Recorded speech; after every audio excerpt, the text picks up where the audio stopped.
আজকের এই ভিডিওতে আমি দেখাবো হোয়াটসঅ্যাপে চ্যাটিং করার সময় আপনি বোল্ড টেক্সট কিভাবে ব্যবহার করবেন। তো তার জন্য আমরা হোয়াটসঅ্যাপে চলে যাচ্ছি।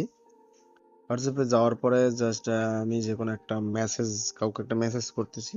তো মেসেজ করার সময় আমি যখন লিখতেছি, যদি আমরা সাধারণ লিখি, যেমন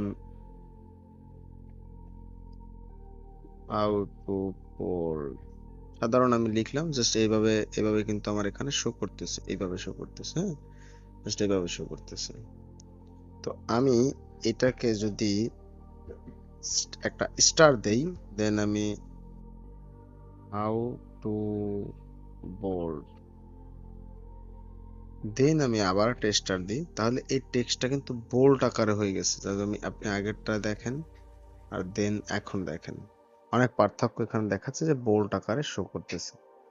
তো এইভাবে জাস্ট আপনি শুধু আপনার লেখার সামনে একটা স্টার ব্যবহার করবেন। এইখানে যে এই যে স্টারটা আছে, স্টার চিহ্নটা ব্যবহার করবেন, অ্যান্ড দেন আপনি যা লিখবেন তা এখানে টাইপ করবেন। টাইপ করার পরে জাস্ট আপনি আবার একটা স্টার ব্যবহার করবেন। আপনার লেখাটা কিন্তু বোল্ড আকারে শো করবে। তো এইভাবেই আপনি জাস্ট আপনার হোয়াটসঅ্যাপের চ্যাটিং গুলোকে আরো আরো আরো সৌন্দর্য আর আকর্ষণীয় করতে পারবেন। বোল্ড করার জন্য জাস্ট এই একটাই সেটিং যথেষ্ট। ধন্যবাদ। ভিডিও ভালো লাগলে অবশ্যই চ্যানেলটি সাবস্ক্রাইব করবেন।